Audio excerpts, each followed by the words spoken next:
One place that the area method is going to be very useful to us is when we're multiplying polynomials of more than 2 terms each.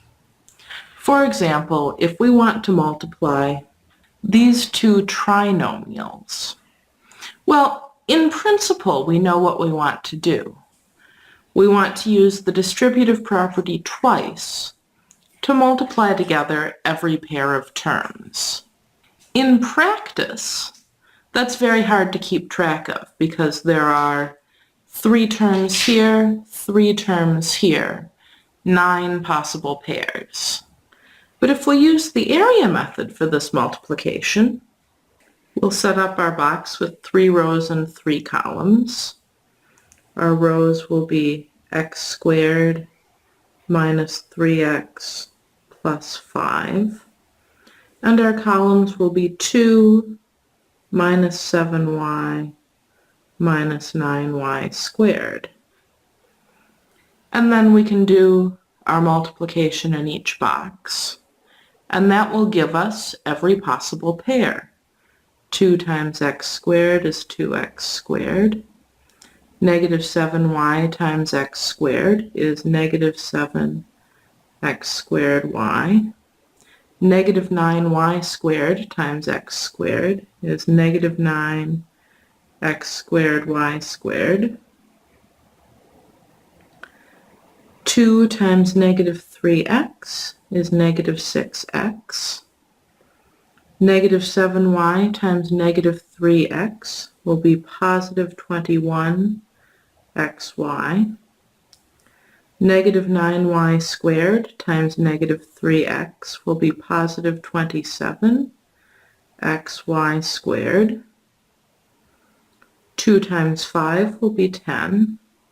Negative 7y times 5 will be negative 35y. Negative 9y squared times 5 will be negative 45y squared. Now, looking over this, I do not see any like terms. No, each term has a different list of variables. So our answer is going to be a polynomial of 9 terms. And we'll just list them out. 2x squared minus 7x squared y minus 9x squared y squared minus 6x plus 21xy plus 27xy squared plus 10 minus 35y minus 45y squared. 1, 2, 3, 4, 5, 6, 7, 8, 9 terms. Just making sure I didn't miss any. This is this product. Not difficult, but hard to keep track of. And this area method is really, really helpful in keeping track of this. I'm going to give you one of these to try. Multiply these two trinomials using the area method. Pause the video and try this now.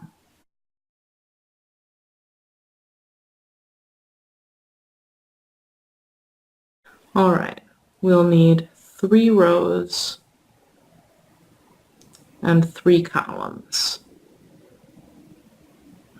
Now, remember that it doesn't really matter which factor we use to label the rows and which we use to label the columns, since multiplication is commutative. So we'll have x squared plus 7x minus 6, 2x squared minus 5x plus 2. And notice that since we have the same arrangement of variables, x squared x constant, x squared x constant, we will be seeing like terms along the diagonals. 2x squared times x squared is 2x to the 1, 2, 3, 4th power. Negative 5x times x squared will be negative 5x to the 1, 2, 3 third power. 2 times x squared will be just 2x squared.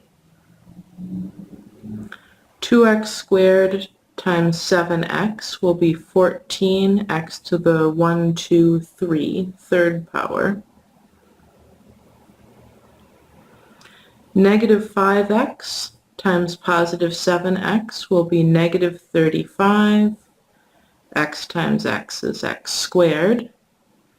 2 times 7x will be 14x. 2x squared times negative 6 will be negative 12x squared. Negative 5x times negative 6 will be positive 30x. 2 times negative 6 will be negative 12. As promised, we see x cubed terms in here, x squared terms in here, x terms in here, and then just one x to the fourth term, just one constant term. When I copy these out, I'm going to put like terms next to one another. So I'll have my 2x to the fourth minus 5x cubed plus 14x cubed plus 2x squared minus 35x squared minus 12x squared plus 14x plus 30x minus 12.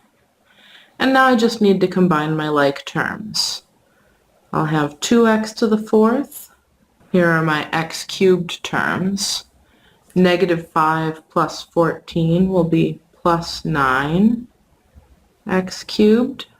Here are my x squared terms. Positive 2 minus 35 minus 12 will be negative 45 x squared. Here are my x to the first power terms. 14 plus 30 will be 44x. And then my constant minus 12. That's the product of these two trinomials.